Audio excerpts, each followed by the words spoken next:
Okay guys, nandito na ako ngayon sa night market. As you can see, ito ang pinakabubungad sa iyo. Ito yung pinakaharapan.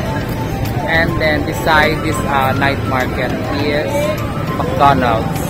And then may intersection siya. Nasa kabilang side naman yung metro.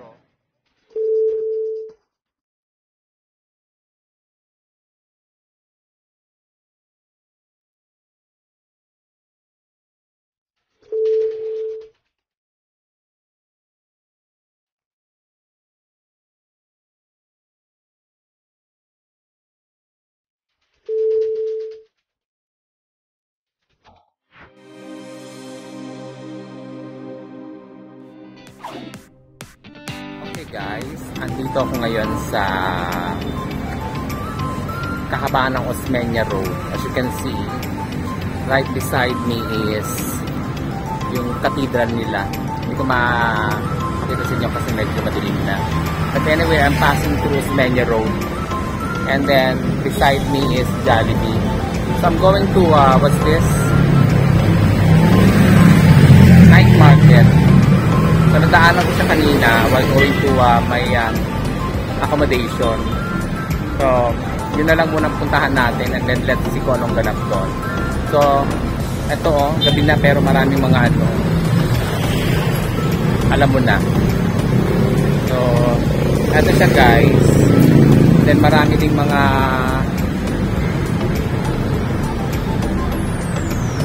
devotee na talaga namang pasok pa rin sa banga. So eto siya. So I'm going sa bang night market. Saan itong night market? Night market. Diretso lang. Sabi ni ate, diretso lang daw. So eto siya guys. Medyo masalimuot.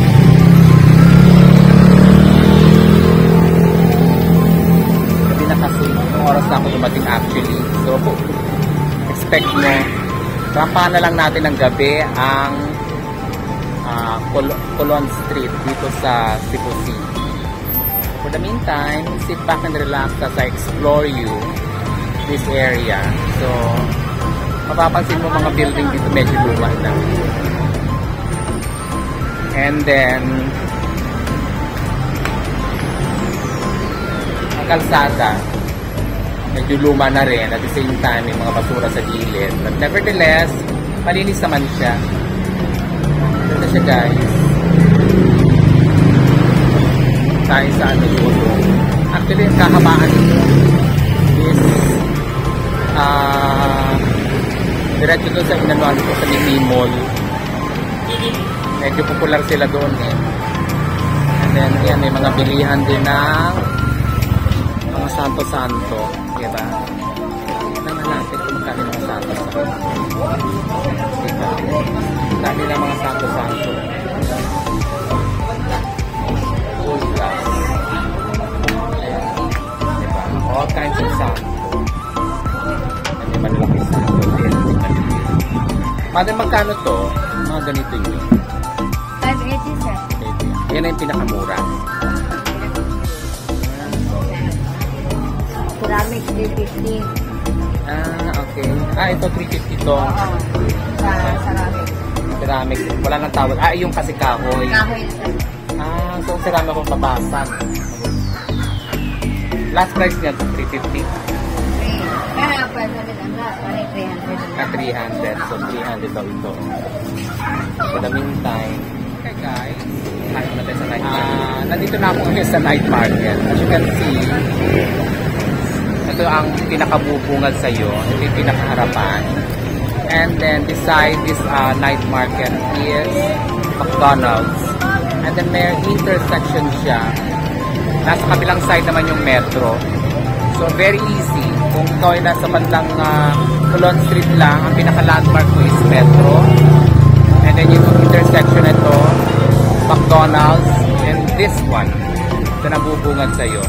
So tara, puntahan natin at kung ano ang ganap dito.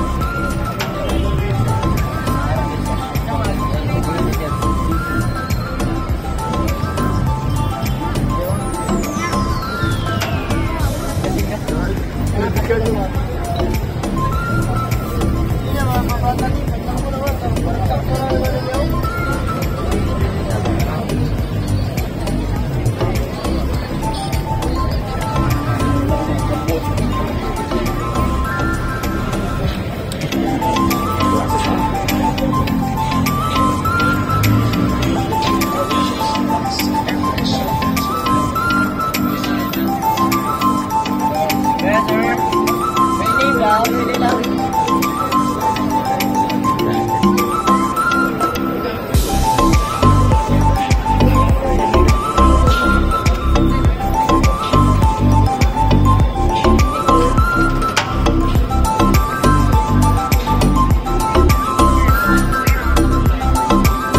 sa sandote?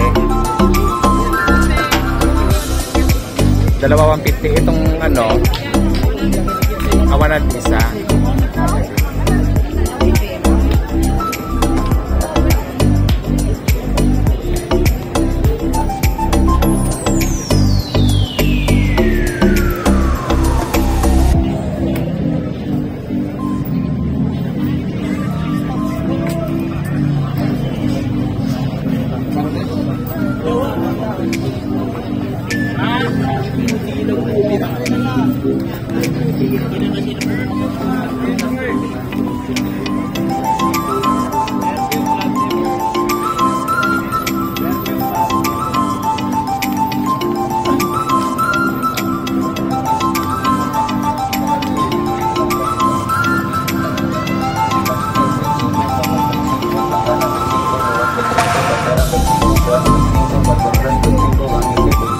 Magkano sa shirt eh?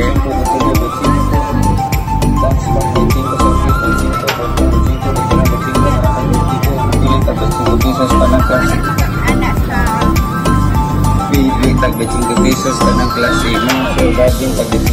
Magkano sa ganung sando? Ha? 200? 100. And then yung mga shirt? Alahan.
Magkano sa ganito kuya? 100.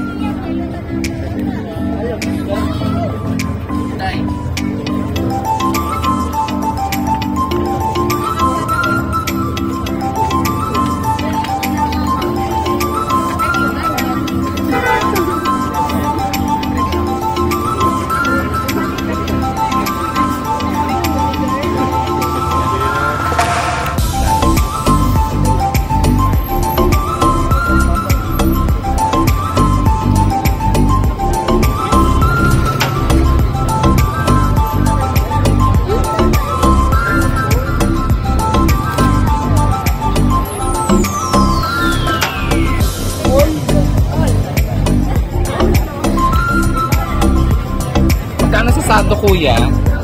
Magkano sa sando? 100.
Bibili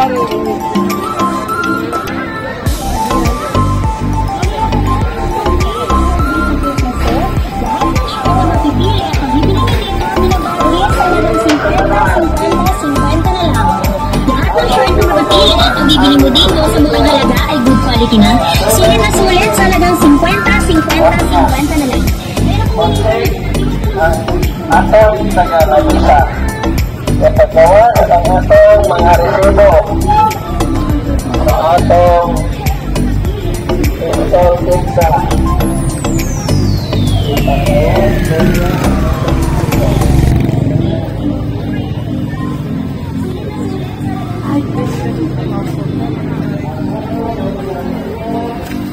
Mas pagkano sa ganitong sado, kuya? Hotel. Kentucky kasi. Ito yung Kentucky.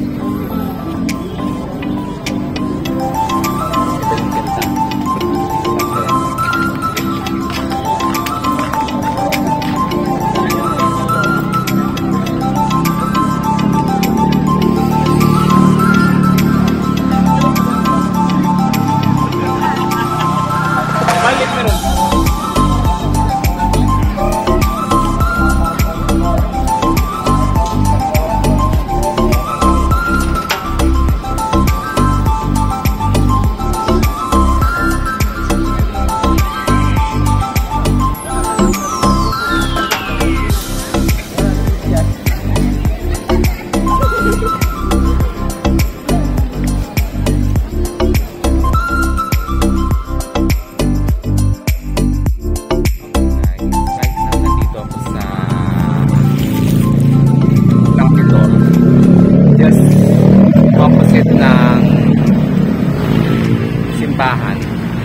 So, napadaan lang ako actually. So, makikita mo, ang ganda pala ng Niluwa.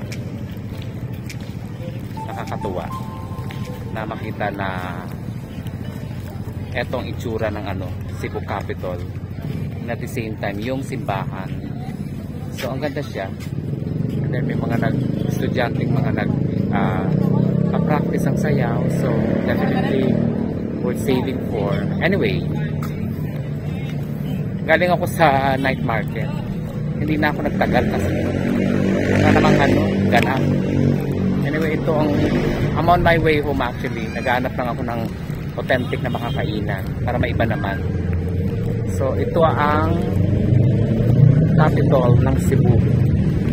Kasi nasabi nila, mailaw. Diba, nakakaloka. Ang ganda tingnan. Ito naman ang aside ko yung parang garden nila or something, I don't know. Most likely garden, but still ano siya tingnan. So kung nagbabalak kayong pumunta, sadyain nyo ito. Ibang ganda. Ito siya guys, ang Capitol. And then ito naman yung parang pinaka plaza market nila o park, pwede mong pagpahingahan. So, this is it. City Hall ng Cebu.